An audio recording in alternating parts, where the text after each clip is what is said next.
Hello everyone. Good evening. Welcome to today's session. So again, let me just start by telling you that this is another pre-recorded session that is just premiering right now.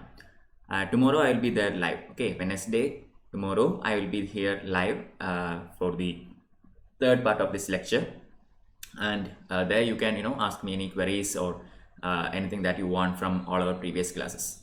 Okay, so again, sorry, here it's written 2 out of 5, it is 2 out of 4. Okay, the 12th standard textbook has about, there are 3 textbooks in 12th standard. One is Indian themes in Indian history 1, 2 and 3. So in the first part of this textbook there are 4 chapters. Okay, we looked into Harappa. Today we are moving into early cities, the second section. And in this section we will see about, say, Mauryans predominantly, and we will also look into some like Kushanas, Guptas in a very very basic manner. We are not going to study about any of these empires here. We are just going to look at how the sources, or what are the sources from which we can arrive at conclusions regarding these dynasties. What are the materials that can be used to study these dynasties, etc., etc. That's all. All right, we will study about the political history or society or economy later on. Right now we are just trying to understand how the sources can be utilized, or what are the sources available in order to study these things. Okay, so that is it. Welcome to this session. Today we are going to look at the second part of themes in Indian history part 1, that is early societies. Okay, so before we begin, let me just talk to you something about Unacademy. Unacademy is India's largest learning platform, which offers you a wide variety of things, including daily live classes where you can chat with your educator, engage in discussions, ask your doubts, clear your queries, etc., etc. Then the live tests and quizzes. You can evaluate yourself, your own preparation, and you can do mock tests, quizzes, all that are available with us. Probably tomorrow in the live session I will conduct a quiz in the app. You can join me there. Okay, download the Unacademy app. All right, the quizzes are conducted via the app, so make sure to download the app and be there. Quizzes are free. Okay, the live quizzes that I conduct are free. There is no extra payment or anything. Also, we have structured courses. Structured courses are actually designed in such a way to complete the syllabus. Okay, so whatever examination you are preparing, may it be UPSC, or may it be NEET, or any other entrance examination, JEE, whatever. So the entire syllabus for that particular examination will be covered in structured courses. Unacademy has started something in this fashion named as Mission UPSC 2021. Okay, this has been started on October 19th. So eminent educators like Mrinal sir, etc., are taking classes in this course. So I request all of you to join and participate. All right. Also, Unacademy provides you with unlimited access to all our resources and materials which are relevant based on your subscription. So first thing first, download the Unacademy learning app from Google Play or App Store. Once you do this, please create an account and get a subscription and start your studies. Okay. So I am Madhav Shankar Arwariar, and this is my Telegram channel, t.me/msrw1. You can follow me in this channel in order to get all the updates, session links, class notes, PDFs, etc., etc. Okay, these things, these PDFs, session notes, etc., will be uploaded into my Telegram channel right after the class, about 30 minutes, after the class. All right. Also, please follow me on unacademy.com/@msrw. If you follow me in this channel, actually you will be getting you will get notifications whenever I schedule a class in the Unacademy app. So a part of my classes happen in the Unacademy app, and another part happens in the YouTube. Okay, so the part dealing in the app can be you will get to know about the details of it via the channel, Unacademy channel, unacademy.com/@msrw. So do please take a look at these two channels. So Unacademy brings you all these great educators from all over the country. And yeah, here is this the basic subscription packages. So so far what I have mentioned all comes under a basic package known as the Plus package. Okay, so this Plus package is provided to you in varying lengths of time, starting from a 1-month subscription onwards to a 3-year subscription. You can pick and choose whatever you want. All right, a typical, say, 1-year subscription of 12 months will cost you 49,500 rupees. Okay, but if you use my code MSRW1 while subscribing, you can avail 10% discount and has to pay only 44,550 rupees. Okay, upon using my code, 10% deduction is instantly available for your payment. Also, understand that for any course subscription that is greater than or equal to 6 months of time, you can actually avail no cost EMI facility. Alright, any subscription greater than or equal to 6 months is eligible for no cost EMI facility. Equated monthly installments is available for payment of the fee. Okay, then comes the particular kind of subscription that is tailor made for the UPSC students. This is known as the iconic subscription, which is again provided to you in 3 kinds of packages: 1 year, 2 year and 3 year. A 1 year package will cost you 69,500. Here also you will get 10% discount if you use my code MSRW1. Okay, so you have to pay only 62,550 rupees after using my code. Okay, so what is this iconic and what are the extra benefits that you get in iconic? In iconic, you will get everything that is mentioned in the plus package, and over and above that, you will also be getting a personal coach, which means a personal trainer or a mentor or a guide will be assigned to you, and that person will be there to help you throughout the exam preparation time.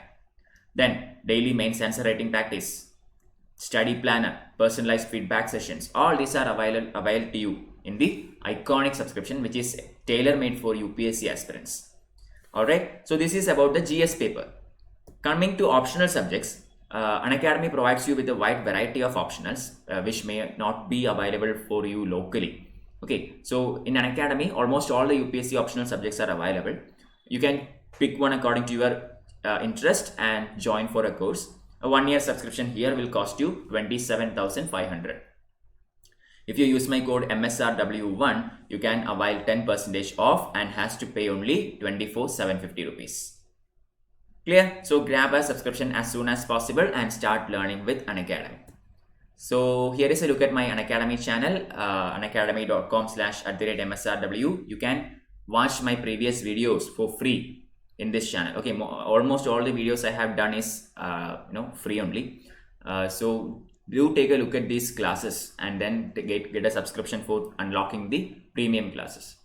All right, so that is it. Let's begin our session for the day. But before that, let me see if I can if my recording is still going on. Otherwise, after 2 hours, yeah, recording is still going on. Very good. I'll be checking this at times. Otherwise I'm not sure if the recording will still happen or not. Okay, anyway, so today is lecture 2 out of 4 in the themes in Indian history part 1. So kings, farmers and towns, early states and economies from 600 BCE to 600 CE. So this span of 1200 years are the area is the time period that we are going to explore today. Okay, so in the past class we saw how Harappan civilization emerged. We saw how people began to have a settled life. They were actually nomads, then they became pastoralists, then they settled down, started agriculture. Okay, so we saw what all happened in Harappa. The early Harappan phase was changed into major Harappan phase, which eventually culminated in the later Harappan phase or the late Harappan phase, which is also the time when Harappa actually declined. Okay, we see lots and lots of migrations towards south and eastern parts of India. The Ganga Valley becoming populated. Okay, so we also looked upon the causes of decline of Harappan civilization. What happened? What might be the possible causes? We saw how Harappa was studied. Okay, I mean, I think I told you, there were not many literary sources. We did not have literary evidences, not much of it anyway, from Harappa. So predominantly we used things like archaeological evidences and artifacts in order to study from Harappan civilization.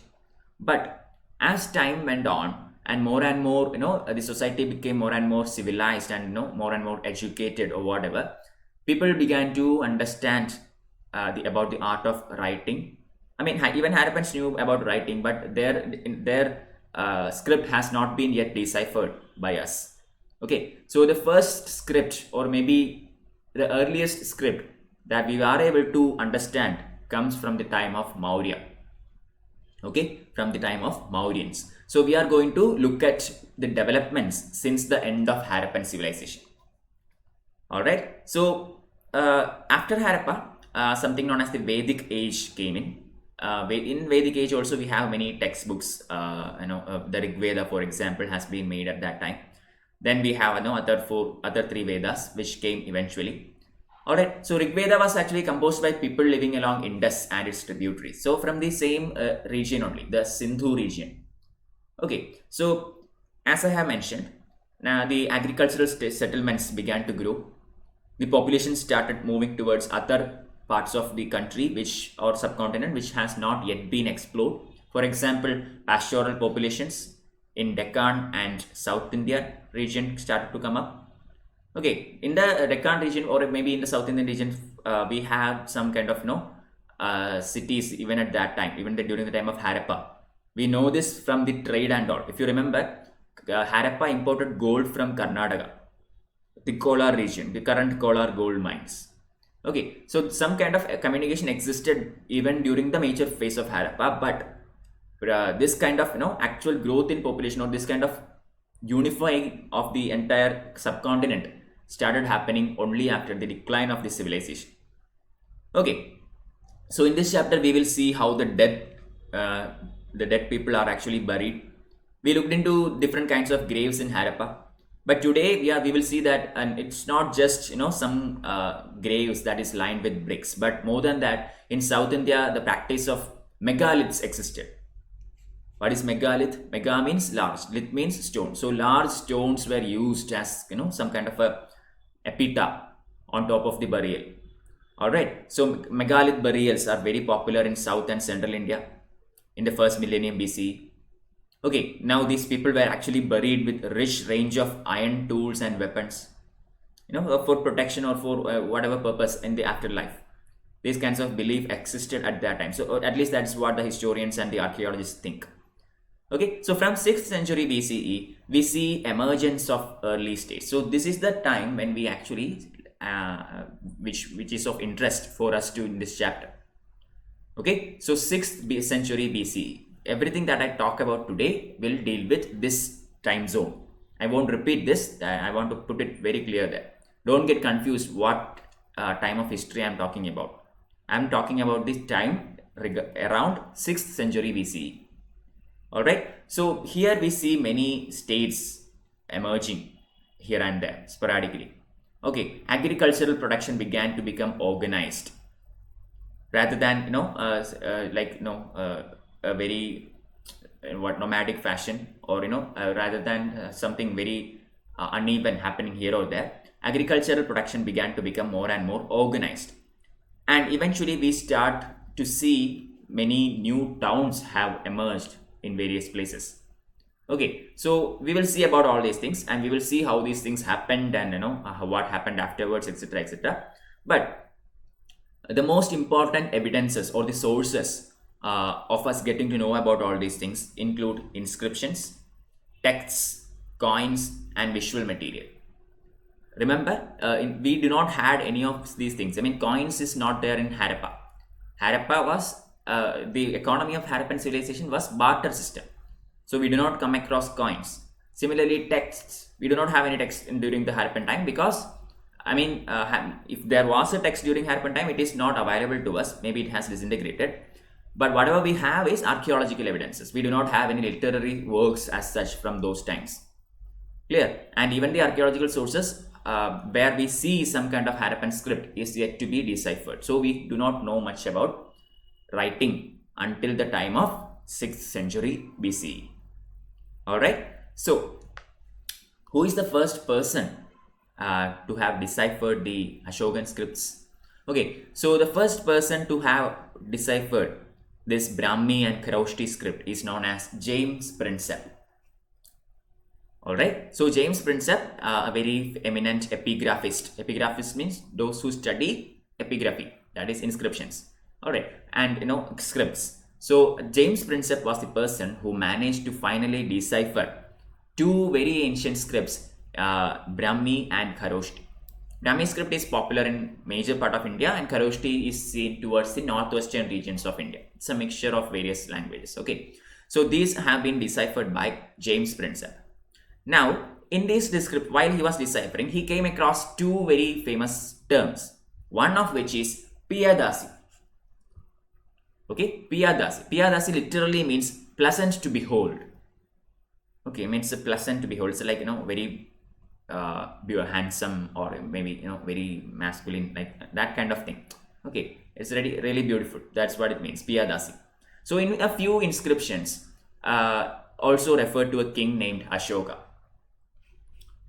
You all know about Ashoka, right? Ashoka is the third Mauryan king, probably the most renowned king in the history of India.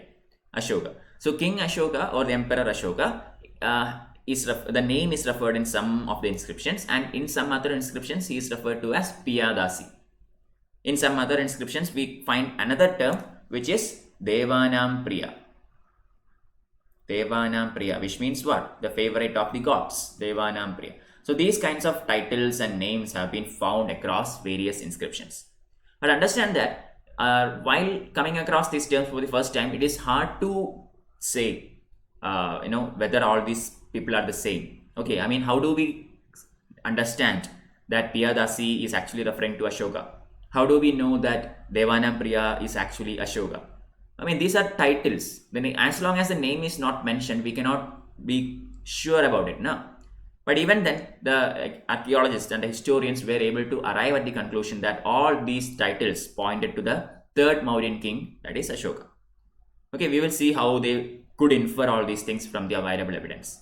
Alright, so inscriptions and texts composed in a variety of languages to reconstruct the lineages of major dynasties that have been ruling the subcontinent. So all these available evidences, such as inscriptions, texts, coins, numismatics, everything together has been put up in order to arrive at some kind of a idea regarding the big story. Okay, I mean, what is going on here? I mean, how can we chronologically put history, or how can we discover the story of what happened at that time? So available evidence, whatever is available to us, has been placed in a logical sense, which will give us some idea about what happened around 2000 years ago, or maybe 2600 years ago. Alright, so and you have to understand that once we have some kind of evidences, okay, we can get to know a lot about other factors also. Okay, once you start getting these connections with these evidences, you will get to know what all happened about the polity, okay, or the political changes that has happened. That's the political history. Then the economic life, society, the social developments. So all these things can eventually come into a very good view once we understand about all these things. Okay, so starting with inscriptions. So what exactly is this inscriptions? You all know this already. Inscriptions are writings engraved on hard surfaces such as stone, metal, or pottery. In ancient times, or maybe in a very early times, even in the medieval era, okay, people used to write on top of parched bark of a tree, okay, or maybe say on palm leaves, etc., etc. Now these kinds of inscriptions are eventually known as manuscripts. These are not called inscriptions, it is called manuscripts. Why? Because for the surface in which it is written is not exactly hard, it is soft surface. Okay, so it disintegrates pretty quickly. But inscriptions is meant to stand for a very long time. Okay, so the writings engraved on hard surfaces such as stone, metal, pottery, etc. are together known as inscriptions. Clear? So these inscriptions, what do they tell us, or what is the story of the inscriptions? Inscriptions sometimes record the achievements of the king. It sometimes records the activities or ideas from those times, exploits of the king, donations made by men and women to religious institutions. So these kinds of things are actually written down on the inscriptions. Okay, so from the inscriptions, look at these subjects, records of achievement, okay, which gives us a lot of insight into the political history. Activities and ideas, which will give us a lot into the society. Exploits of the king, again about the dynasty. donations and donations made by women and men, which will give us a perspective both of the society and of the economy and of religion, because meant to religious institutions. So religion, the idea of religion at that time can also be understood from all these things. Clear? So this is how we infer the history based on the available evidences. So inscriptions are virtually permanent records, some of which carry dates. So again, not all inscriptions are Atmanirbhar. Okay, I mean they are not self-sufficient. Some inscriptions do lack date. Okay, some inscriptions are broken or it's partly available or partly disintegrated. So from the available thing, we can understand whatever we can. So some of this does not has a date, but even then inscriptions have survived for thousands of years. All right, the earliest inscriptions were actually written in Prakrit language. In those times, where there were many languages prevalent in India, predominantly it was Sanskrit and Prakrit. But Sanskrit was considered more of a elite language of the high class people. Prakrit was the language of the common man. So inscriptions are mostly found in Prakrit. Other languages are also there, but mostly in Prakrit. Okay, the language of common man, ordinary people. Also, other languages such as Pali, Tamil, Sanskrit, etc. are also used in certain inscriptions. Those inscriptions which are predominantly in South India at the time of say Cholas or Pandyas or Cheras, we find that Tamil is the language predominantly used. Some other inscriptions we have Pali. Okay, Sanskrit is also seen in many inscriptions. But major part of India, most of the inscriptions, especially the early inscriptions, are in Prakrit language. Okay, so that is about inscriptions. Now, as I have told you, we see that some kind of nation states started rising up around this time. Not exactly nation states, but at least some ancient towns, and which eventually grew into states. Okay, so these states, especially we focus on 16 important states at this time. They are together known as the 16 Mahajanapadas. Okay, 16 Mahajanapadas. Janapada means state. Mahajanapada means a really powerful state. That's all. So 16 important ones. Okay, so in the 6th century BCE, again, whenever I talk in this chapter, I am talking about the time frame around 6th century BCE. So this is the time when we see the emergence of early states. Harappa has been declining. I mean, Harappa has declined about 1000 years back. Okay, and we see there is a gap between Harappa declining and these cities emerging. There is a gap of, there's a lack of civilization in India for about 600 years or maybe about 1000 years since the decline of Harappa and the rise of these Mahajanapadas. Okay, so these are early states or cities which started to emerge in various parts of India. So we see that in these cities, there is a practice of growing use of iron. For one, iron was unknown to Harappans, but in these cities, iron is known. We see the development of coinage, which is again unknown to Harappans. All right, so we see much more developed civilization or city life during the time of Mahajanapadas. Okay.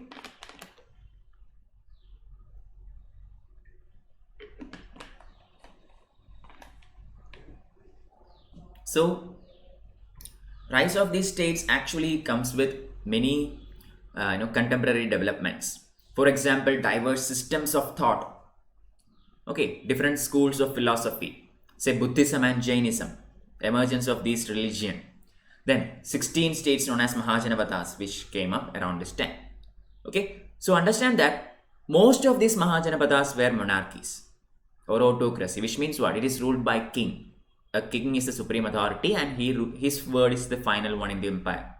If you remember, when I taught you class 6th NCRT, we looked into this in a bit of detail. Okay, most of them were monarchies, but we also come across some Mahajanapadas which were on the basis of Ganas and Sanghas, which means which are on the basis of oligarchy, not monarchy. What is oligarchy? Oligarchy is a system where there is no single, the power is not concentrated into the hand of a single person, but it is into the hands of a council. Okay, that is, multiple persons together form a group, and this group is ruling. This is known as oligarchy. This system is seen in some of the Mahajanapada states. All right. So the people, in oligarchy, every individual in that council was known as a Raja. Yeah, that is also for important for your prelims perspective. The personnel in that council were known as Rajas. Okay, so Mahavira and Buddha, for example, belonged to such ganas. Okay, they both of them were actually part of a royal family before they turned into asceticism. All right. So here we come. Vajji Sangha. Vajji is a very good example of oligarchy. Okay, here the Rajas, the council together control the resources such as land, etc. collectively. Rather than a single emperor doing it, it is done by this council. Okay. Each Mahajanapada had a capital city which was often fortified. They had incipient armies and bureaucracies. Okay, they had a very powerful capital city which is often fortified. So fortification itself implies a lot of things. Maybe say it is fortified because they want to protect that city. Maybe say it is fortified because they want to show their might or the grandeur of the city. I mean, not weak states cannot fortify themselves. Why? Because they do not have the adequate economic capacity to build such monumental structures. Okay, but a very grand fort means that city is rich and powerful. Okay, so we have fortifications in almost all the Mahajanapada capital cities. We had incipient armies and some kind of bureaucracy. Okay, also understand that Brahmanas began composing Sanskrit texts known as Dharma Sutras around this time. Dharma Sutras, which is actually which tells you about the various rules of Hinduism. Okay, the traditional rules of Hinduism are derived from these kinds of textbooks. So this is one, the prime textbook, Dharma Sutra, has been composed in Sanskrit language around this time. Okay, so these are the various developments that has been happening around this area in the time. So here is a map which shows you the early states and its capitals. Very important. Those who are studying for you, those who are history optionals, if you are here, make sure to understand which state is where. Okay, this will come immensely handy because in the UPSC CSE history optional paper 1, you have 50 marks for maps. Okay, so make sure to understand as much as you can. So Taxila is here, Kamboja, Gandhara, Avanti, Ujjain, Chedi, Vatsa, Kausambi, Varanasi, Rashgir, Vanga, Anga, Champa, Vajji. Okay, everything is important. Kushinagara, Vaishali, Shravasti, Koshila. All these are extremely important. So as far as GS paper students are concerned, you just should have an idea. If you are not history optional, just have an idea where it is. That's enough. If you are history optional, you should be able to mark, I think, all of them. All of these are important. I don't think you can eliminate anything because all of them are really important places. Okay, moving on. This map is available in your NCERT textbook. Okay, you can download the textbook from your the NCERT website for free. So first among the 16. Among the 16 states, whenever there are multiple states, you cannot say all of them had equal power or all of them, were equally good or anything. Some were extremely powerful, some were not that powerful, some were weak. Okay, so the most powerful among these states was the Magadha or Magadha, whatever you want to call it. Magadha is actually in the modern day Bihar, and this eventually became the most powerful Mahajanapada. Okay, so we see that dynasties such as the Nandas were ruling Magadha for a very long time, especially when when Greek ruler Alexander invaded India. Magadha was actually ruled by the Nandas. Okay, similarly, Magadha, later after Nandas, the Mauryas came and ruled in Magadha. Chandragupta Maurya, Bimbisar, Ashoka, all these rulers. So Magadha is the most powerful among the 16 Mahajanapadas of India. Okay. So why Magadha? I mean, there is always a reason why a particular state is more powerful than any other state, right? I mean, right now we say that US is the most powerful country. Why do we say that?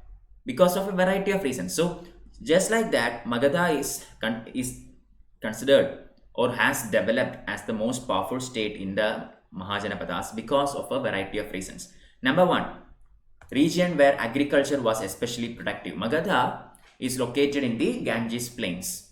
Okay, just look at this map and try to find out Magadha. Look at Magadha here. Okay, Magadha is somewhere in the alluvial plains of the north, which means what? Agricultural production is very much profitable in Magadha. So that is one. So there is the agricultural economy is pretty good. Iron mines in Jharkhand were accessible. We have many iron mines in Jharkhand, okay, and iron tools is extremely good to make weapons and some other tools also. Clear? So availability of iron very close to their empire or within their kingdom is another reason why Magadha became powerful, because they were able to develop much more stronger, much more sharper tools and weapons. Okay, then again from Jharkhand was a forested area and they were able to get many elephants from here. So elephant at those times were a very important part of the army. Okay, I mean, you know that now there is infantry, there is cavalry, then there is chariot force, then there is elephant. So elephants formed a main organ of the army, and if they had abundance of elephants, it's really good. Okay, then Ganga and its tributaries. So having this river and its tributaries network the entire kingdom, this makes the transportation and communication very easy. Water source obviously, but other than the prime use of this water, you can also use these rivers as methods of transportation, medium of transportation. Okay, so this is another huge importance. So communication eventually increased. Clear? So these are the reasons which are considered to be of importance, or which eventually led to the rise of Magadha as the first among the 16 major cities in the Mahajanapadas. Okay. Also, from the Buddhist and Jainist writers, we come across another explanation for why Magadha is so brilliant. Okay, so these are the first ones I have mentioned is the geographical, geological, economical reasons and all. But certain historians or certain Buddhist and Jainist writers from that time has mentioned about Magadha. According to them, Magadha is so powerful because of the policies of the individuals who ruled in Magadha. Okay, they attribute Magadha's prominence to the success of the kings who ruled in Magadha. These kings were ruthlessly ambitious. For example, Bimbisara, Ajatashatru, Mahavatmananda. Okay, so these are, Mahavatmananda is an extremely powerful king during the time of probably the most powerful king of Magadha was Mahavatmananda. Similarly, Ajatashatru, Bimbisara, these people were extremely ambitious, ruthless, powerful. So because of the personality or the policies of these individuals, Magadha became a very prominent Janavada. Okay, then we come across two other cities associated with Magadha, within Magadha. One is Rajagaha. Rajagaha is the modern day Rajgir in Bihar. Okay, so Rajagaha was actually the capital of Magadha at the beginning. Okay, but later on it was shifted to Pataliputra. Pataliputra is more like a Jaladurga. Jaladurga means what? Water fort. It is it is very strategic location. Three sides it's full of water. Okay, only one entrance into Pataliputra. So this has a lot of strategical reasons associated with it for the shift of this capital. Okay, so the Magadhan capital was changed from Rajagaha to Pataliputra. Pataliputra is modern day Patna. Okay, so this is about Magadha. Now let's look at the most prominent empire in the ancient period, especially in the Magadhan region, that is Maurya Empire. Maurya Empire was founded by Chandragupta Maurya by defeating the Nanda dynasty. Okay, and this was established in the year 321 BCE. Easy to remember, 321. Okay, 321 BCE was the time when Chandragupta Maurya established this Mauryan lineage, and Chandragupta Maurya was extremely powerful and he managed to extend the control of the kingdom as far as northwest into Afghanistan and Balochistan. Clear? I mean, the Mauryas did not rule South India or maybe a part of the northeastern India, but still major portion of North India and Central India, including northwest areas such as Afghanistan and Balochistan, were brought under control by Chandragupta Maurya. But the most important king in the Mauryan lineage is his grandson Ashoka. Okay, Ashoka is known for one particular battle, that is the Battle of Kalinga. Kalinga is modern day Odisha, some parts of Odisha. So we know about the Battle of Kalinga, what happened. Ashoka was, very sad after the battle.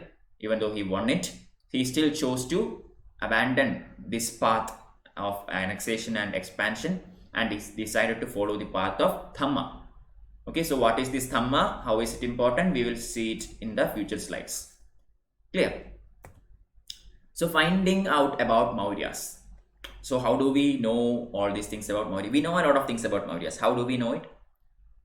Again, we know it predominantly because of the archaeological findings, especially sculptures. For example, the lion capital shown in this figure is actually a Mauryan, building. I mean, Mauryan sculpture from the sculpture from the Mauryan period. All right. So our chief source is the archaeological findings, that is the sculpture. Clear. Also, we have some travel accounts. For example, Megasthenes. Before moving into that, let me just ensure that the recording is still going on. Yeah, recording is still going on. We are at 36 minutes.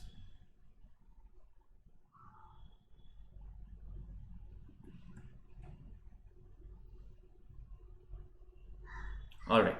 So again, just like we have archaeological findings, we also have literary sources from this time.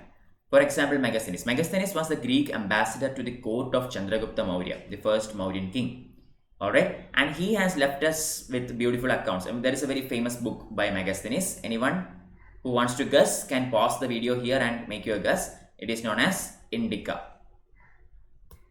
Okay, Megasthenes Indica provides a lot of information around this about this time, but also understand that this is not much of a reliable book. Lot of things that is actually written by Megasthenes is not correct, or it does not reflect the realities of that time.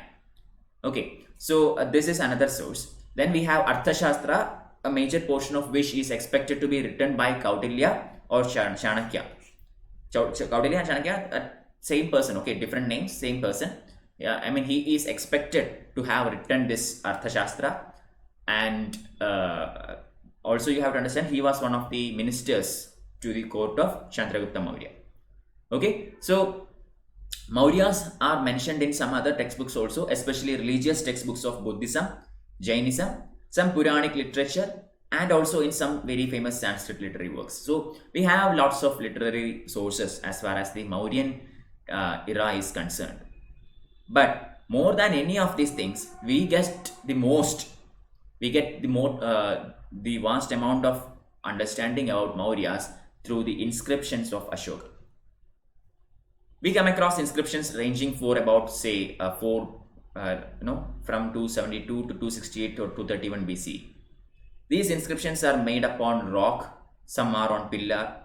Okay, I mean, when you study about Ashokan inscriptions, we come about major rock edicts, minor rock edicts, pillar inscriptions. Okay, so pillar edicts. So these kinds of various inscriptions were promulgated by Ashoka in order to bring forward his ideologies of Dhamma to the people. We will study about that. So Ashoka was the first ruler who inscribed his messages to his subjects and officials on the stone surfaces.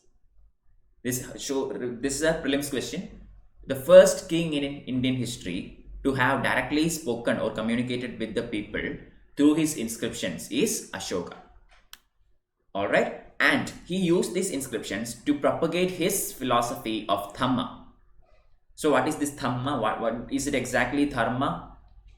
Okay, no, it's not exactly Dharma. Okay, Ashoka's form of Dhamma is something different. So he, according to his Dhamma, the main ideologies included respect towards elders, generosity towards Brahmanas and those who renounced worldly life, treating slaves and servants kindly, the respect for religious and traditions other than one's own. Okay, so this was more of a universal, accommodative kind of thing. Clear? So in the 6th standard textbook, when I talked about Mauryans, there I had a passage which is actually from Ashoka, which mentions about his religious views, how religions should coexist. Okay, so this passage was exactly asked as such in 2020 UPSC prelims paper. Question was, I mean, they gave the passage and they asked to identify whose inscription was it. And options were like Ashoka, Kanishka, etc. etc. Okay, so these kinds of questions are expected, so make sure to study them. Read the textbook.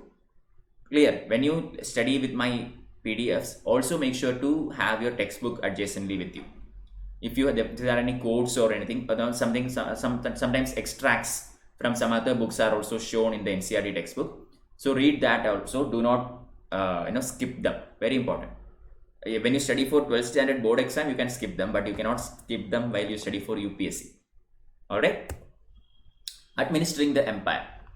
So the Mauryan Empire had many prominent cities, but among all these cities, there were 5 major political centers, starting with the capital Pataliputra.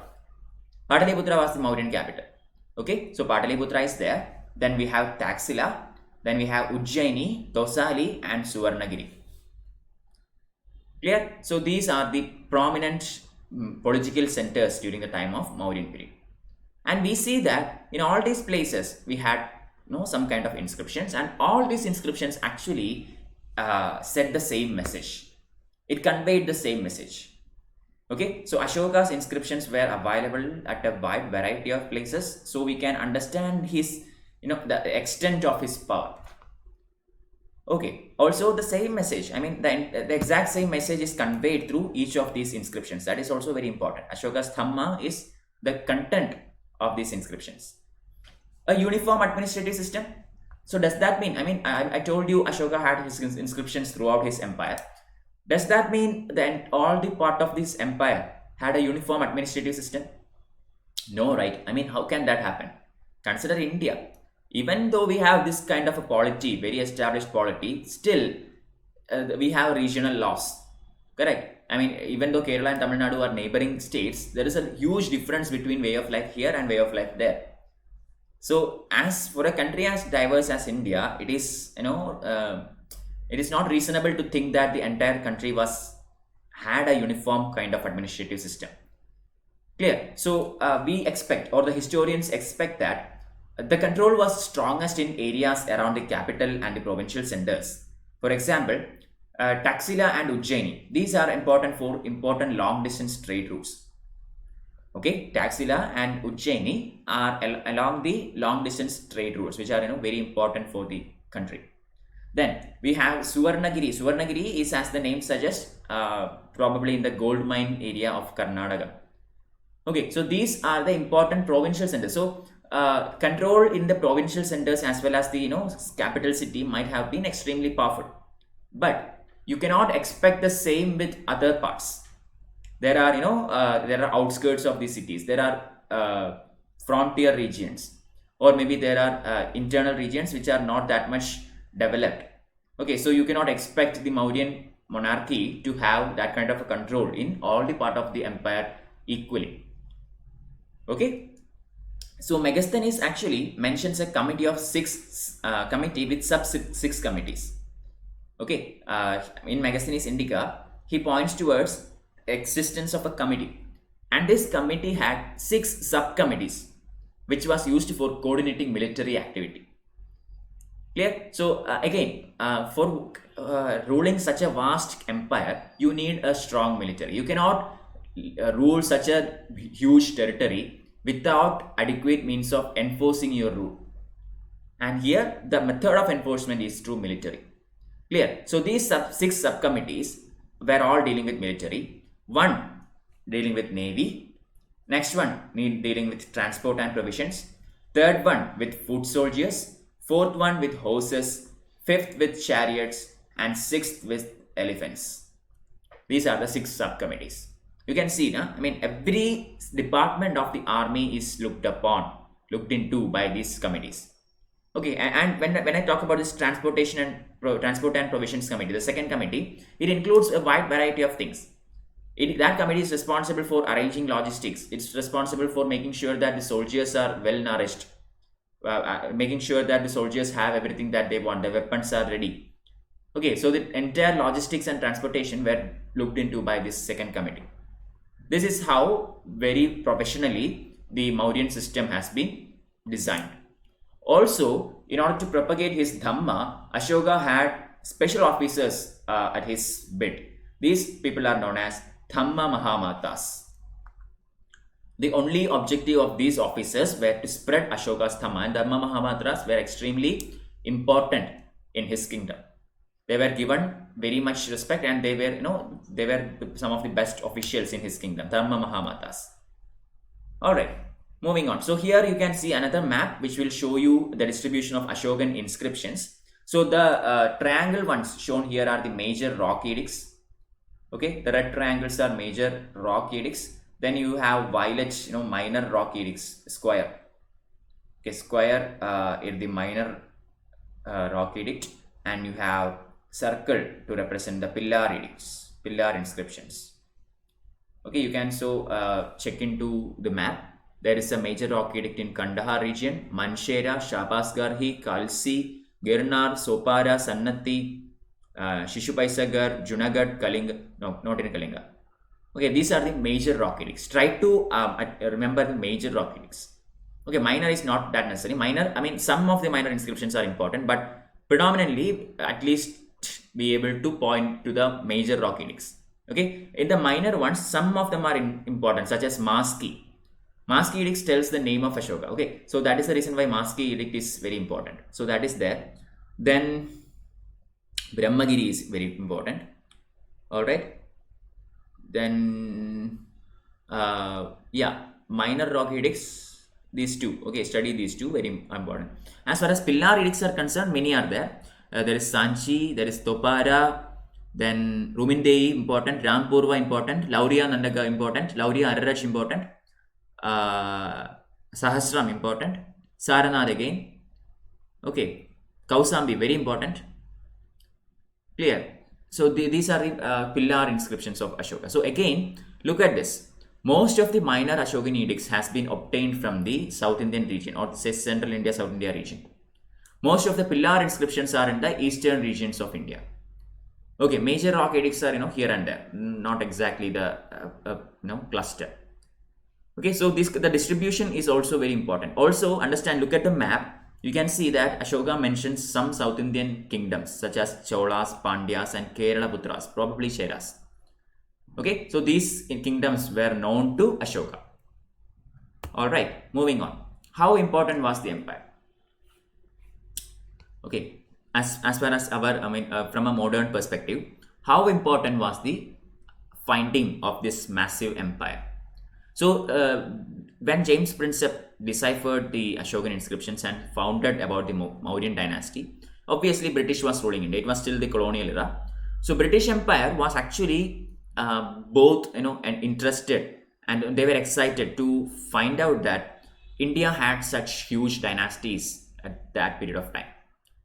I mean, they were not expecting India to have that kind of a culture. Even, if you remember when we found about Harappa, Alexander Cunningham was actually looking for things that is around 300 and 400 AD. Okay, and the materials that he got, which were actually 3000 era BC or something like that, he was not expecting to find it. Most of those findings were accidental. Clear? Even though he found it, he was not able to continue it because he did not expect India to have that kind of a civilization at that time. Clear? So similarly, as far as Mauryans is concerned, Britishers were not expecting to see that India had that kind of a dynasty around that time. So they were excited and challenged by the idea or by these findings.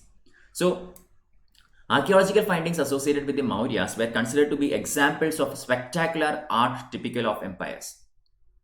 The Lion Capital, for example, is from the Mauryan era.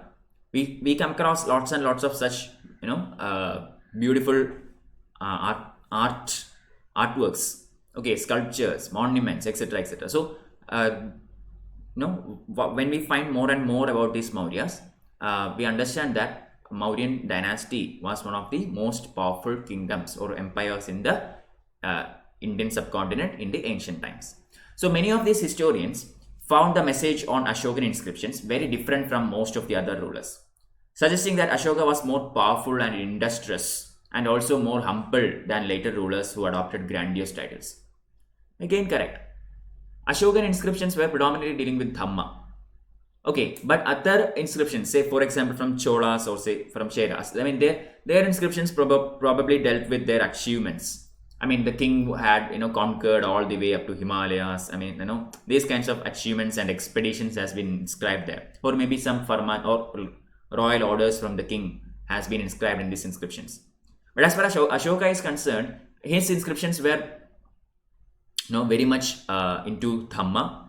Also, he did not use titles like Raja the Raja or Maharaja the Raja, or say Tribhuvana Palaga. These kinds of titles, which are basically to put the king in a very high position. Okay, these kinds of titles were not used by Ashoka. Other kings had used this. Ashoka used titles like Piyadasi. It's not a title, it's just some other name it is used to refer to him. Okay, Piyadasi. Or maybe Devanam Priya. These kinds of titles were used by Ashoka. Clear? Again, nationalist leaders in the 20th century regarded him as an inspiring figure. So because of all these things, Ashoka, because of these findings that came into perspective in the 19th century, nationalist leaders started to look at Ashoka as a very influential figure and started to become inspired by him. Okay, so this is also the time when you see that Indian nationalism has started to become a bit religious. Not exactly, maybe it's not an intended thing, but people started to look at Indian history in two ways: Hindu period and Islam period, and later part as British period. Okay, so classifying the ancient India as Hindu period, medieval India as Muslim period, etc., was a result of these kinds of findings. Okay, so by the time of 2nd century BCE, new chiefdoms and kingdoms emerged in several parts of the subcontinent, and the entire subcontinent of India began to grow at a very unprecedented rate. Now, the new notions of kinship, the chiefs and kings in the south. So again, what is a king is a very interesting question. The name Raja, okay, had different meanings throughout history. During the time of Indus Valley civilization, or maybe during the time of Vedic era, Raja, the term Raja meant something. During the time of later Vedic time, that term is used to refer to some other figure. Okay, by the time of these dynasties, it is something entirely different.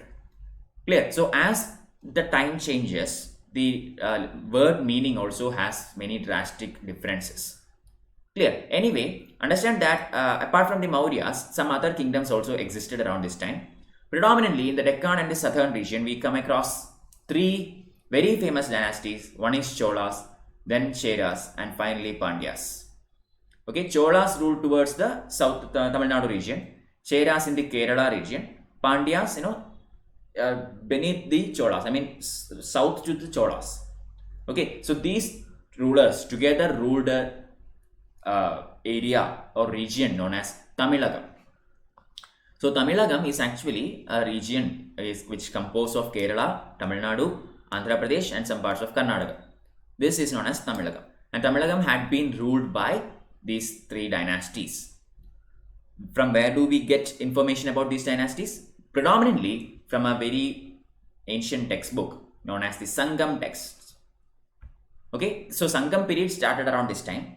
We will look into this in another class, but understand that the Tamil Sangam textbooks actually provided a lot of insight about these dynasties. Okay, so they contain poems describing chiefs and the ways in which they acquired and distributed resources. Okay, so this is how we came to know about them. Then another very famous dynasty known as the Shatavahanas, who ruled over the western and central India. Okay, as well as Shakas, who ruled over this Central Asian region, who eventually came to the northwestern parts of India. Okay, so these kinds of other kingdoms or empires also started to show up around this time. Clear? Shatavahanas and Shakas. Shakas are not native of India. They are actually a Central Asian origin, but eventually came to the northwestern and western parts of the Indian subcontinent and settled there. Shakas. Okay, moving on. Chiefs and chiefdoms. So, who is a chief and what is a chiefdom? Okay, so a powerful person whose position may or may not be hereditary is known as a chief. That's it. Clear? So chief is, basically the historians use this term chief in order to tell you about a person who is really powerful and whose position may or may not have been hereditary. He derives his support from his kinfolk, performing special rituals, leading in the warfare, and arbitrating disputes. These were predominantly his functions. Okay, performing special rituals. So he was a very important personality. So during the time of religious or sacrifices, he was one of the important functionalities there, along with the religious leader. That is one. Then leadership in warfare. So obviously the chief should lead the clan in the war. Then arbitrating disputes. So he had some kind of a judicial function also. Alright. He also used to receive gifts from his subordinates, unlike the kings who used to collect tax. So this is gift. Okay, chiefs had something known as bali. Bali means what? Gift. Voluntary gifts given by the people to the king is known as bali. Okay, so these chiefs used to get balis. But unlike kings, kings at this time used to, when the concept of king emerged, they started to make these voluntary gifts compulsory. Okay, so this character of voluntariness changed into mandatoriness. Clear? So now it is not anymore called as bali or gift, but now it is called as tax. Alright. So these chiefs used to receive all these things, but just like receiving them, they also used to distribute these among his supporters. Alright. Also understand that chiefs did not maintain a regular army or a bureaucracy. They did not have a standing army. Okay, whenever they went to war, they used to call upon the other chiefs together, or other subordinates together, and assemble an army when it is required. We do not see a standing army in the time of Vedic era. Okay, but Ashoka had a standing army. When we talk about Mauryans, we see that there is a standing army. Alright, so now we come to divine kings. So, in ancient times, kings were more or less related to divinity. Okay, not just in medieval times, but not just in ancient times, but also in medieval times. We see that even in medieval Europe, we come across a very important phrase known as the divine theory of kinship. Okay, so similarly, here also in India's perspective, kings used to identify themselves with a variety of deities. For example, which was exemplified during the time of Kushanas in Central Asia to the northwest India. Statues of Kushana rulers has been found in a shrine at Mud near Mathura, Uttar Pradesh, and in Afghanistan. So Kushana kings used to project themselves as deities, as equal to gods. Clear? Again, some king actually took the title of Devaputra, especially the Chinese rulers, which was inspired from the Chinese rulers who called themselves the son of heaven. Devaputra means what? Son of God. Chinese rulers had a title which meant son of heaven. So in taking inspiration from that, some rulers adopted titles like Devaputra, which give them legitimacy to rule. Okay, then in the 4th century, large states started coming up. Unlike the Mahajanapadas which were here and there, we start seeing huge empires such as Gupta Empire. Gupta Empire depended a lot on Samantas, or men who maintained themselves through local resources, including control over the land. Okay, Samantas means what? Proxies. It's like having the entire kingdom is divided, or in a way it is split into provinces, and each province is looked after by a Samanta. Okay, but they are all answerable to the supreme empire that's there. But some kind of provincial control is within the hands of the Samantas.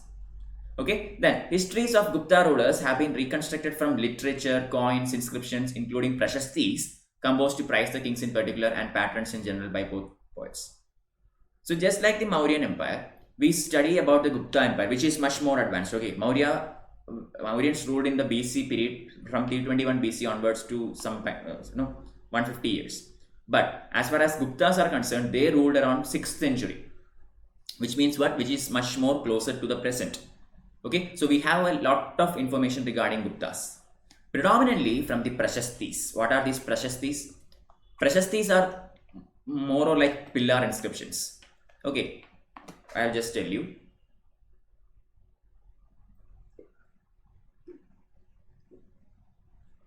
So this is a really hot place. Okay, I'm from Kerala, and today it's extremely hot day. Sorry for that. Prashasti. Okay, in the problem with Prashasti is that these cannot be taken in for its word. Okay, you cannot take it at face value. Why? Because as the name suggests, Prashastis are usually notes that flatter the kings. It is actually composed to flatter the ruler in expectation of some reward. Okay, very famous example is the Prayaga Prashasti.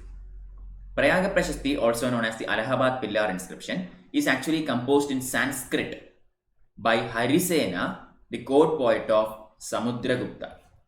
Samudragupta, who is considered also known by the name Indian Napoleon, is considered as the most powerful Gupta king of all times. Okay, so Samudragupta's court poet Harisena composed this Prayaga Prashasti in Sanskrit language. All these are important for your prelims. The language, the composer, the subject about who it is composed, all it is important. Okay, so from the Prayaga Prashasti is an excellent example which tells you that the Prashasti is basically a flattery note. It is full of exaggerations. It does not deal with reality. It's not realistic, or it's not a documentary. It's more like a drama. Okay, moving on. Yeah, here you can see some inscriptions in the coins during the time of Kushanas. Okay, here you can see a sandstone sculpture of the Kushana king. I mean, it's headless, but it's a Kushana king. That's we can understand by the inscriptions in it. And here we have a couple of coins from during the time of Kushanas. And remember, here we have King Kanishka, and in the reverse of this coin we have a deity. Okay, so here we have a king, and here we have a god. Clear? So inscribing gods behind the coin. In that one side coin, and one side of the coin it is king, and one other side it's god. So this kind of activities were also conducted during these times. Why? Because now king is considered as divine, equal to gods. Okay, so that is the idea here. So changing countryside and popular perception of kings. So starting before starting this, let me just ensure that everything is smooth and it is still recording. Yeah, it is still recording, and we are into 1 hour 3 minutes.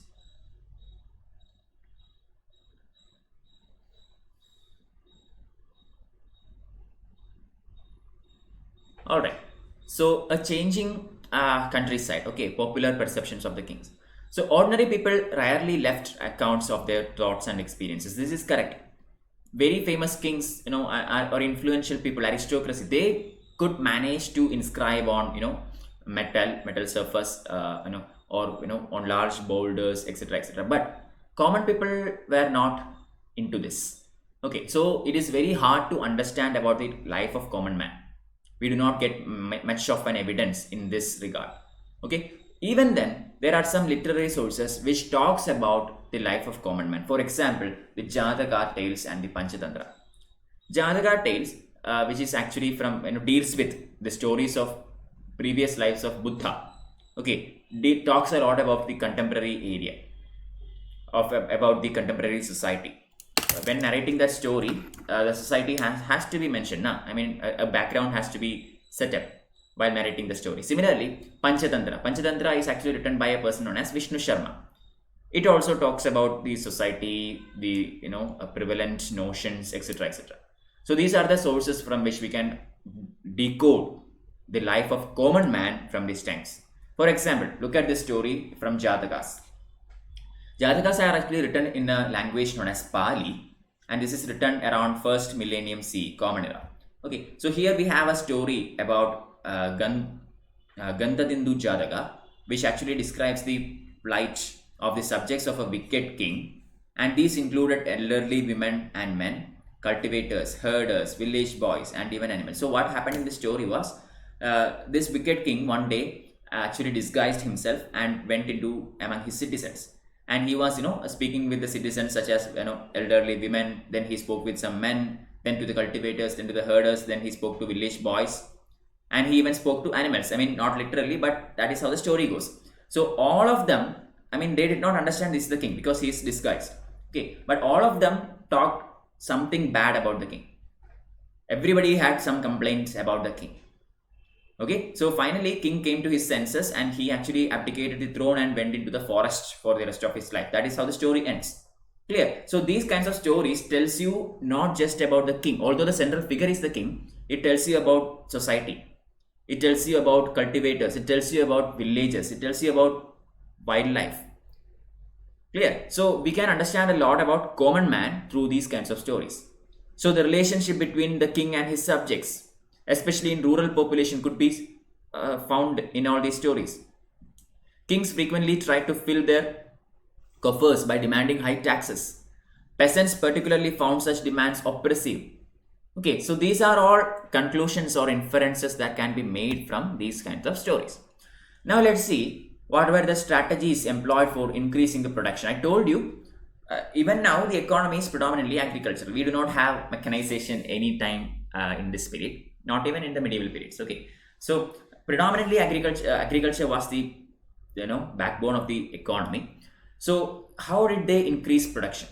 In order to build up such huge states, okay, in order to provide for all the armies, in order to provide for the bureaucracy, you need income.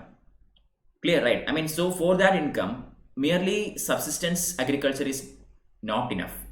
You need to be able to commercialize it. You need to be able to produce surplus.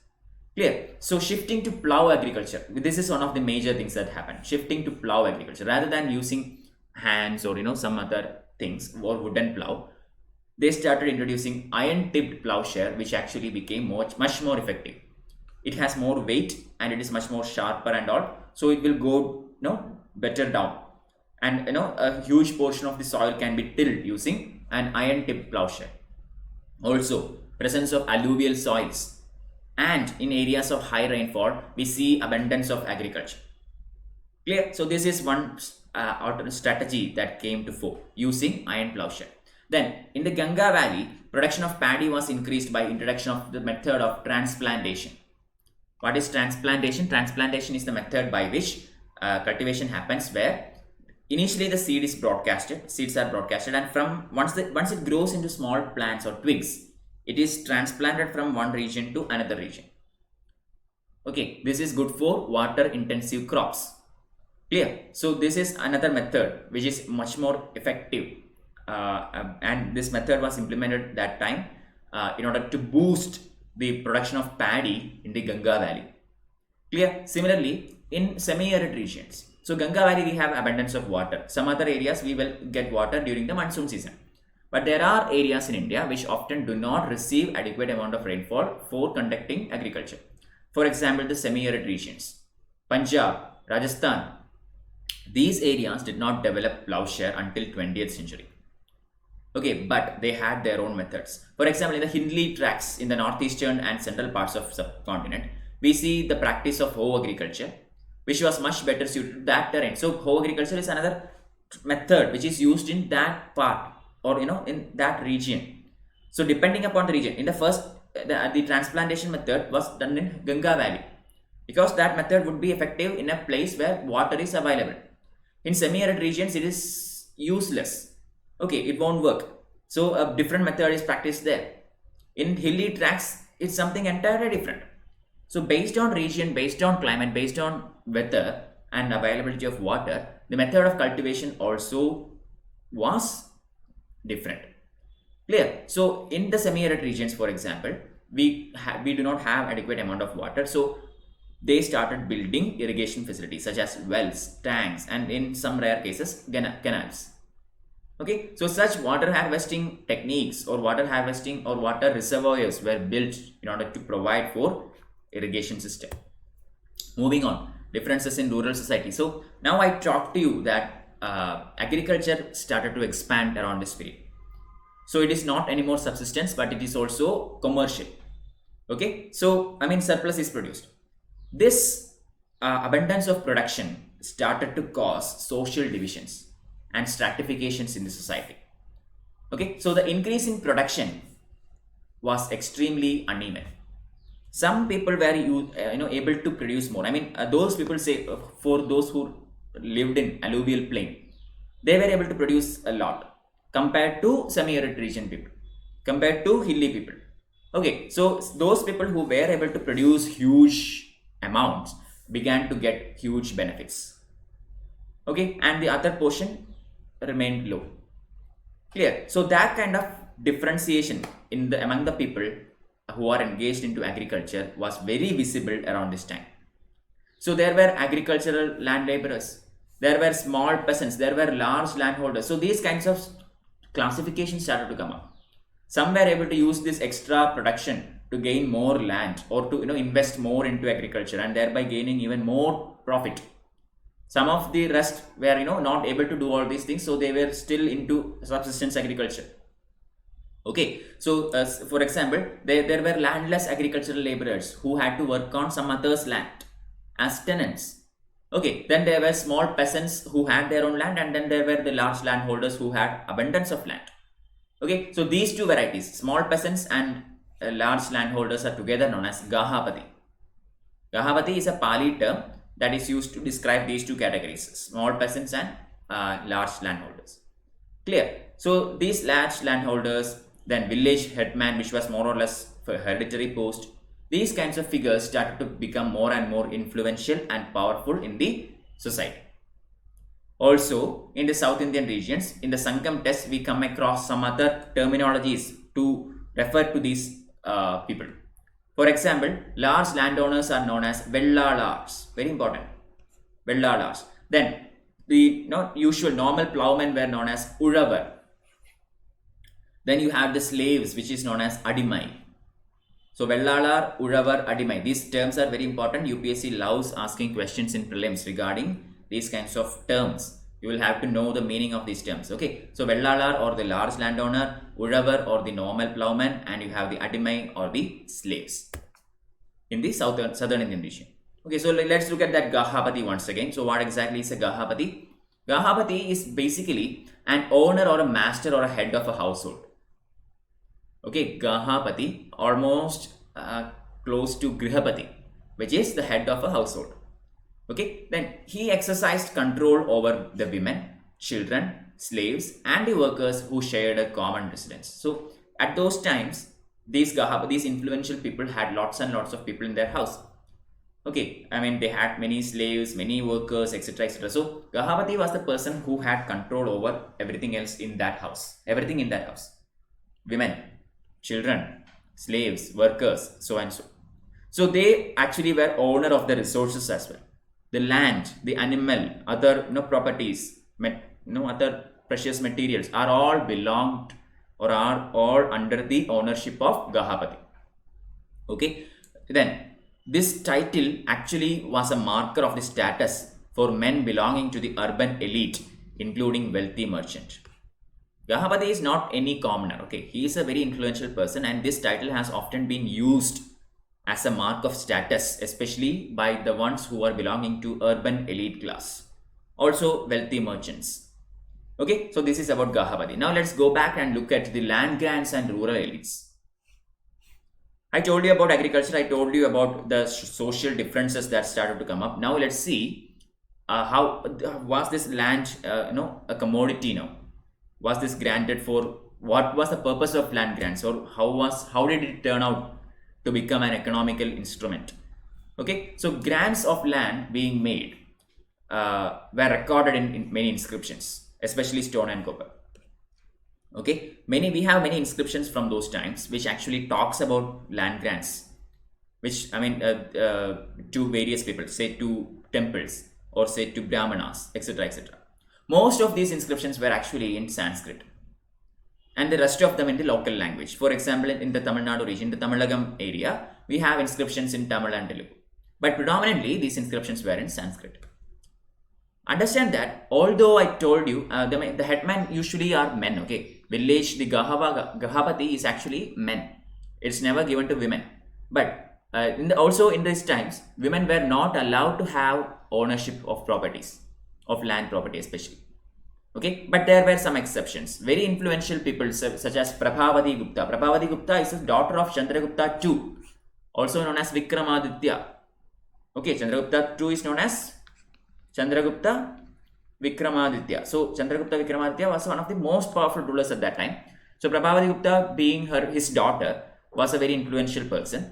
She was actually married to the Vagadagar dynasty, which also is a very prominent dynasty in Deccan.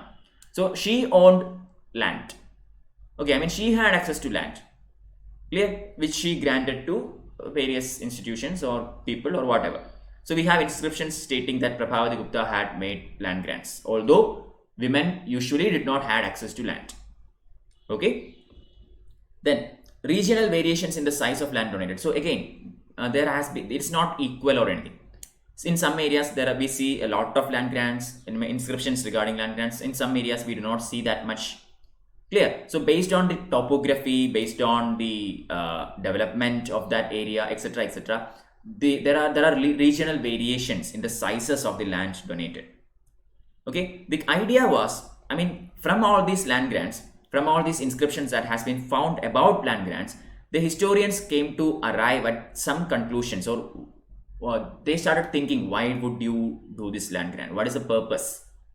One section of the historians think that this is a strategy employed by the kings in order to extend the agriculture to new areas.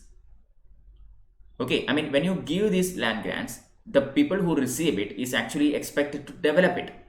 Now, I mean, if you get a land on your own, then that is your land now. So you will try to make it better. You would construct a very beautiful house there. You would make beautiful gardens in that area. Correct, right? So you will make the most out of it because you own it. But if you are asked to work for somebody else, you wouldn't have that sincerity or dedication. Correct, right? So same thing was expected here. When you give this land as donation to someone else, that person will make the most out of it. Okay, and agriculture was the predominant activity at that time. So this land would probably be used for agricultural purposes. Clear? So extension of agriculture to new areas was one of the ideologies behind this land grants.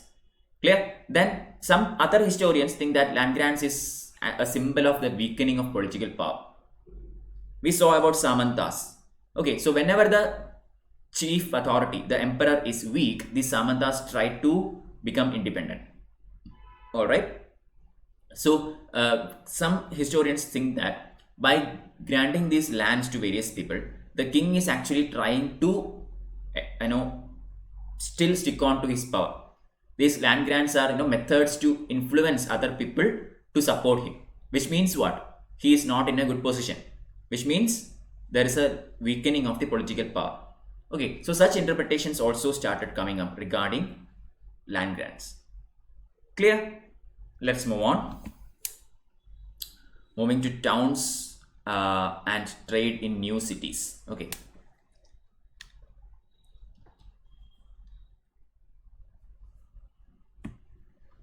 So how much to go in this chapter? We are almost there. Okay, not much to go. So this will not be a 2-hour session. This will end way before that. Towns and trade in new cities.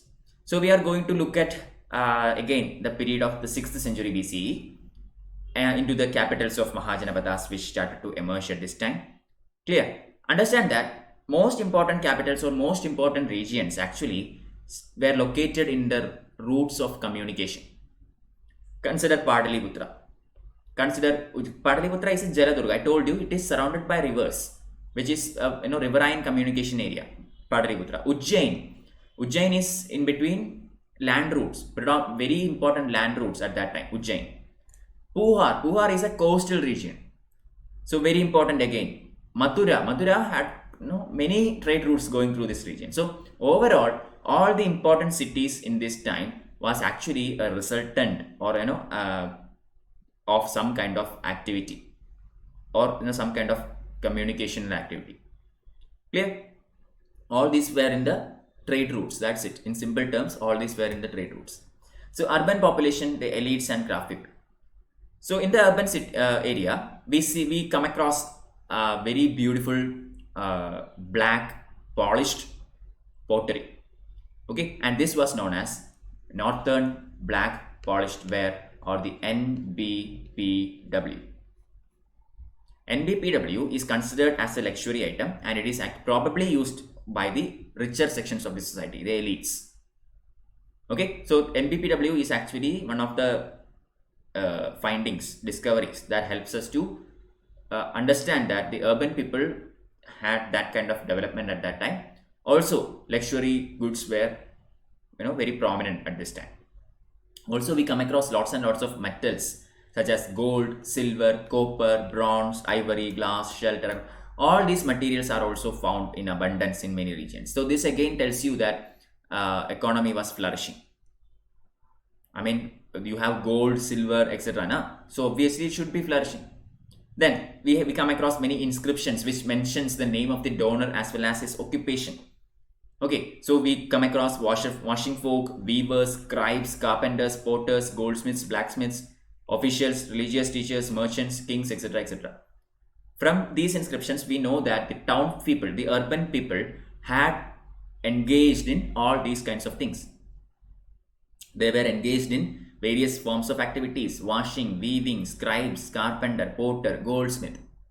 So a multitude of activities happened in these cities. That is the conclusion. Okay, then we come across some guilds and shrenis. So what are these shrenis? Shrenis are organizations of craft producers and merchants. They organize themselves into huge groups. They will train the people within their group. They will offer protection. They will, work together as a group. That is shreni. So such kind of organized guilds or shrenis were prevalent in these times. Clear? All these things or this information we get from archaeological evidences, especially inscriptions. You can look at some important kingdoms and towns at these times. Look at this again. Very important maps. I am not telling you this again. Whenever you study Indian history, make sure to study maps, especially for UPSC history optional people. Okay, here it is Puhar. Look at Puhar. Puhar is a coastal town. That is why it is so important. Similarly, for Ujjaini here, all the prominent land routes pass through Ujjaini. Okay, then we can see some other areas. So example, Padaliputra is not shown here. Yeah, here it is. Padaliputra. Padaliputra is a Jaladurga. Look, it is surrounded by many rivers. Okay, so that is why Padaliputra, Ujjaini, Puhar are all important. Mathura, again, very important route. Clear? So all these are important because of a reason. Predominantly that reason is communication. Alright, moving on. Trade in the subcontinent and beyond. So again, as I have said you, we have lots and lots of trade routes. There are riverine routes, which means river routes. We have land routes, etc. etc. We have sea routes. We have proof that there has been communication between India and West Asia through Arabian Sea. Also, contact between India and Northern Africa to the Mediterranean region, the Roman Empire, etc. etc. Okay, also towards the east, towards the southeast regions, such as through Bay of Bengal, towards China, Southeast Asia. Okay, so we know that trade in the subcontinent actually existed at these times. Okay, and rulers started to control these trades. Trades can be independent of rulers and trade can be dependent on rulers. Trade were dependent on rulers because often these trade caravans were attacked by robbers or pirates or whatever. Okay, so the rulers started to gain control over these routes by saying that we will grant you protection, and in exchange for that you will have to give us some kind of a price. Okay, so some kind of a payment was made to the king, and the king or the ruler in exchange will grant the caravan protection throughout his territory. So this kind of arrangement was developing around this time. Successful merchants designated as Masatuan in Tamil and Settis and the Satavahas in Prakrit. So this when this trade flourished, again here also we see some kind of differentiation. Some were able to make huge profits, some were not able to make that kind of a success. Okay, so the successful merchants were designated themselves as Masatuan in the Tamil region or in the Tamilagam region, and in Prakrit it is known as such people are known as Settis or Satavahas. Okay. So what were the items of trade? Anyway, there are innumerable number of items, of all varieties, of all kinds. Salt, starting from the very basic thing: salt, grain, cloth, metal ore, finished products, stone, timber, medicinal plants. All these were predominant trading items. Spices, especially pepper, was high in demand in Rome. Okay, in the Roman Empire, textiles, medicinal plants, pepper, etc. were of extreme demand. So what happened now? There was a flourishing trade between India and the Mediterranean region. That is the Roman Empire. Clear. So we have lots and lots of evidences of trade happening between intercontinental trade as well as intra-subcontinental trade happened over time in this period. Now we come into coins and kings. So if the trade existed, it means that some kind of exchange also existed. It could be barter system, but we also find legitimate coins from these times. Okay, during the time of Harappa, there is no coin. There is only barter system. But now in the Mauryan period, we see that there is coin. Okay, so introduction of coinage is a huge achievement here. Initially, we had punched mark coins that is made up of silver and copper. You can see examples here in the figure. Okay, punched mark coins. What does this punched mark coin means? Nothing, man. Punched mark means the coin is actually in a very melted state first, and then into this coin or into this metal surface, some kind of design is inscribed or punched in. It's not like like etching out of it. Instead, it is punched. Clear, with a seal. So this is punched mark coin basically. The first coins to bear the name and the images of the rulers were issued by Indo-Greeks. Very important, very important. First coins to bear the name and images of the ruler or the person who issued it was actually the coins of Indo-Greeks. Okay, the first gold coins were issued by Kushanas in the 1st century Common Era. First gold coins in India came during the time of Kushanas. Very important. Alright. And this had identical in weight and with those issued by contemporary Roman empires and the Parthian rulers of Iran.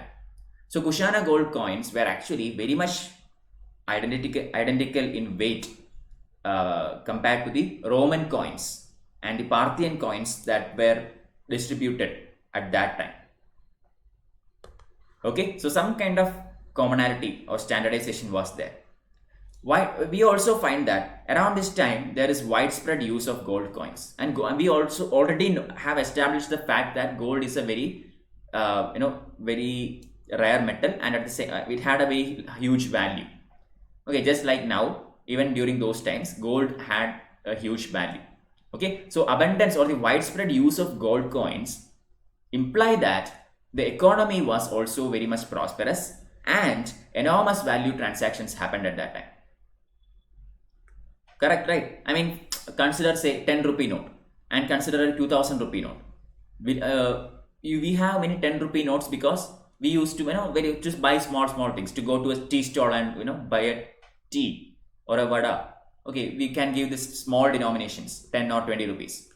Would we go to a tea stall and give him 2000 rupee note after buying a tea?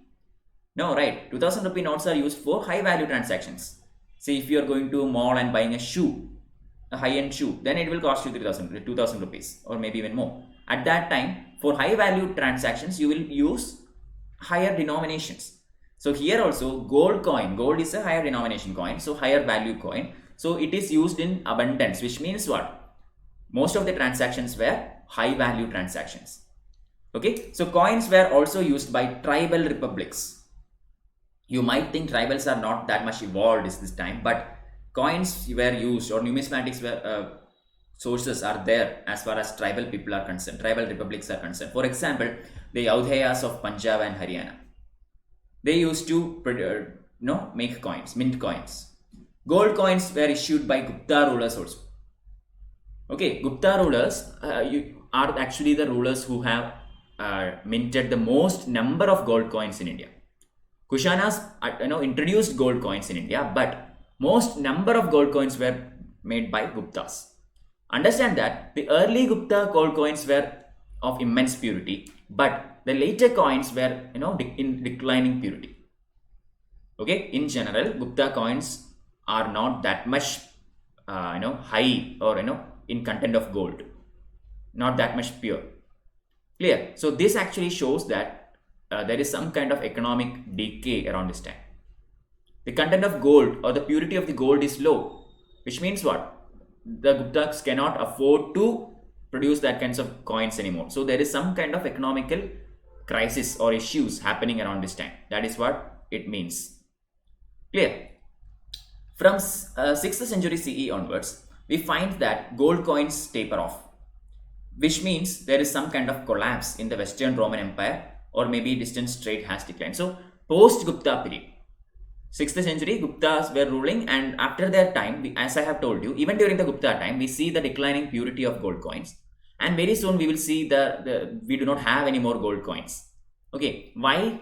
Maybe this happened because trade has gone down, especially around this time the Roman Empire declined. Okay, at that time, Western Roman Empire collapsed, so maybe the trade with that empire became low, and because of that we do not have a very flourishing economy. Maybe some other reasons also. Long distance trade in general may have gone down. Okay, so anyway, in the post-Gupta periods, we do not see that much of gold coins in India. Clear? So back to the basics. How are the inscriptions deciphered? We started with this now, with James Prinsep. So let's go back to that area now. So how do historians find out what is written in them? Look at this inscription. This is a picture of inscription shown here. Do you have any idea what is written there? No, right? I mean, historians also, when they found this, it looked like, Greek and Latin. I mean, it was not understandable.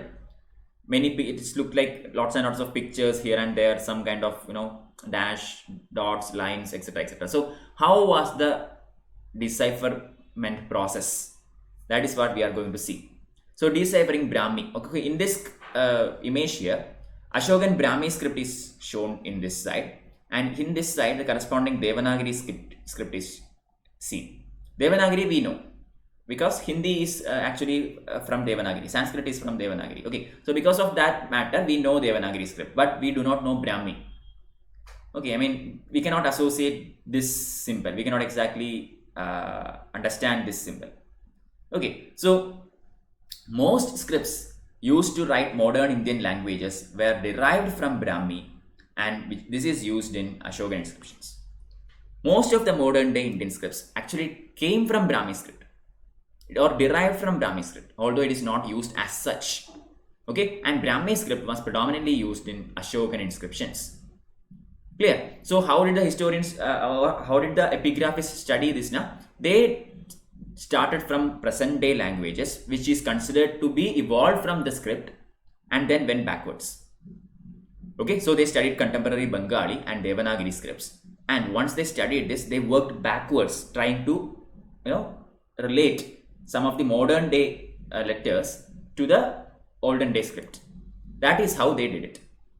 Okay, so as I have told you, earliest script inscriptions were in Prakrit, and James Prinsep in 1838 finally managed to decipher Ashokan inscription in Brahmi. Clear? So that is regarding the Brahmi script. There is another script known as Kharoshti, which is predominantly seen in the inscriptions towards northwest. For example, there is a very famous bilingual inscription of Ashoka named as the Kandahar inscriptions. Okay, Kandahar inscriptions. Kandahar inscriptions is written partly in Kharoshti script. Clear? So that is in the northwestern region. So we see that this script is also used in coins of Indo-Greek kings. Okay, the names of these kings written in Greek and Kharoshti scripts. Indo-Greeks also ruled in the northwestern region. So predominantly all these northwestern evidences points towards Kharoshti script. Okay, so Prinsep identified the languages of this Kharoshti script, and as Prakrit. He identified that the language of the Kharoshti inscriptions in these regions is Prakrit. So once you understand that, you have a better chance of cracking that script and inscription. So James Prinsep was able to, decipher all these things. Clear? So both Brahmi and Kharoshti script are not anymore unknown to modern day people. Moving on, historical evidence from inscriptions. As I have told you, the first and the foremost inscription that we or the script that we managed to decipher is from Ashoka, and the Ashoka inscriptions mostly mention him as Devanam Priya, or the beloved of gods, and Piyadasi. Okay, so these were the two terms used to refer to Ashoka. In some inscriptions, as I have mentioned towards the beginning of this session, the name Ashoka is mentioned as such. Okay, so historians have to constantly assess the statements made in the inscriptions to judge whether they are true or exaggerations. Okay, first of all, when you come across these three terms, you have to be able to say that all these refer to the same king. That is a huge task. You need concrete proof to come at that kind of conclusions. Similarly, you cannot go, take every word for its face value. You have to look into it. You have to study it and understand whether it is reality or whether it is exaggeration. A lot of prashastis, for example, are mere exaggerations. Okay, then most people were not literate. I mean, kings can place as much inscriptions as they want everywhere, but you cannot expect normal people to read it. Even now, in the 21st century, there is a very good portion of Indian population who are not able to read. Okay, so even to those people, you have to convey the idea, you have to convey the royal order. So some kind of verbal communication system also existed, along with, simultaneously with this inscriptions. Okay, then while Ashokan inscriptions have been found in present-day Odisha, the one depicting his anguish is missing. In other words, the inscription has not been found in the region that was conquered. So, among Ashokan inscriptions, among his Dhamma and all, some of the inscriptions depicted the emperor's anguish, his angriness. Why? Probably because the people may not have been obeying his orders. Okay, so he got fed up with them, and he was really angry, and he wrote an angry inscription. Alright, but in Odisha, in the Kalinga region, where the infamous battle happened, the Battle of Kalinga, we do not see this inscription which is made out of anguish. Why? Probably because Ashoka did not want to be angry with the people that he had conquered very, very recently. Or maybe he had abandoned the policy of being angry, and rather he went into, the concept of Dhamma. So maybe whatever the reason is, we do not know. Anyway, we do not see any anguish inscriptions in Odisha region. Alright. So yeah, we have all come to the end of this session. The last slide, the limitations of inscriptional evidence. So we found out that we have abundance of inscriptions and various kinds of evidences, archaeological sources, blah, blah, blah. Now we have to see what are the limitations of these evidences. Okay, we have technical limitations to start with. For example, some of the letters may have been, very faintly engraved. If it is very faintly engraved, what will happen? Over time, the rock will disintegrate, and the disintegrated rock is, we lose a part of it. It will eventually become polished. Now, I mean, the dust will start settling in, and it will cover the inscription, and it might be gone forever. Okay, so that is one technical disadvantage. Then damaged or letters are missing. This also can happen. Exfoliation of rocks, or maybe some earthquakes, or any other geographical activity which could have resulted in the damage to these evidences. Okay, then specific to a particular place or a time. Some of the inscriptions are specific to a region. It is not throughout the empire. Some of these are specific to a time period, not forever. Okay, so these kinds of inscriptions are hard to decipher because we do not know the story. Okay, I mean, Ashoka might have placed that inscriptions at that place at that time for a reason. Unless we know the context, we cannot move on. Clear? So this is a limitation as far as inscriptional evidence are concerned. Not everything that we may consider politically or economically significant was necessarily recorded. That is again true. We record relevant things. We do not record everything. Correct, right? Even now, when you are taking lecture notes of classes, what would you write down everything the teacher says? No, right? You will take down those things that you find important. You leave the rest to your brain to interpret. So here also, we do not expect everything that happened to be inscribed in these inscriptions. We see the important things there, but there are a lot of things missing. Okay, then content of the inscriptions almost invariably projects the perspective of the person who commissioned them. Again, correct. Inscriptions are not common man's thing. Okay, it is done by wealthy, influential aristocrats and emperors and kings and rulers. Okay, so if a very prominent king, say Ashoka, he is commissioning that inscription, it tells a lot about him. Okay, it tells about the empire from his perspective. not the perspective of a common man, not the perspective of an ordinary person. This is a huge limitation. Clear? So this is again there. It does not tell the story about the common folk. It tells the story about the empire. This is there not just in inscriptions but also in literary works. This is relevant even in the modern day periods, even in the medieval period, even in the 21st century. If you read a book, okay, if you read a book of say modern India or say post-independent India, there are considered two examples. Okay, India after Gandhi by Ramachandra Guha and India after independence by Biban Chandra. These two books refer to the same period, post-independent India, but the views and perspectives of both these authors are extremely different. Alright, so they are speaking about the same events, same time period, but in a different way. The same can be expected regarding these inscriptions also. Inscriptions speak about the person who commissioned it. It doesn't put forward the perception of the common man at that time. Clear? Then again, most of these inscriptions are histories of the king. I mean, from these we can understand dynasties and kings. We do not have adequate knowledge about the common man again. So issues such as economic change, ways in which different social groups emerged, have assumed far more importance. Marginalized groups came to the fore in the end.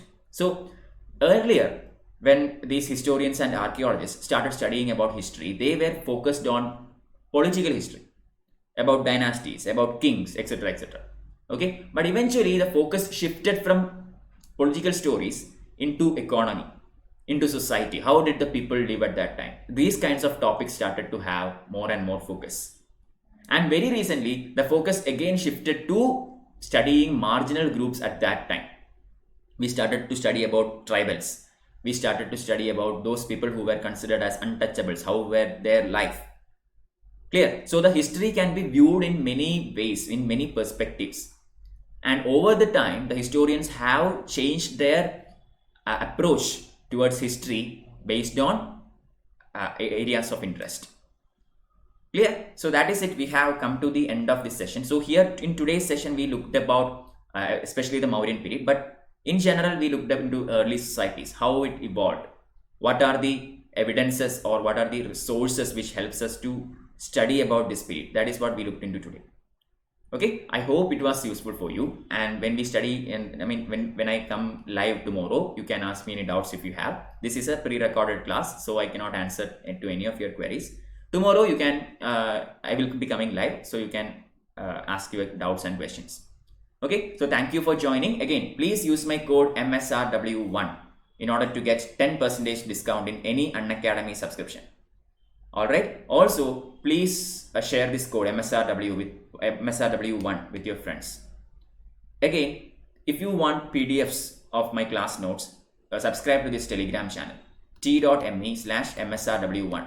Even this one, after the class, I will upload the PDF very soon. Okay, to this channel. Please do like, share and subscribe to my videos. Thank you again for joining. See you tomorrow live with another chapter from this 12th standard history textbook. Okay, so until then, bye bye.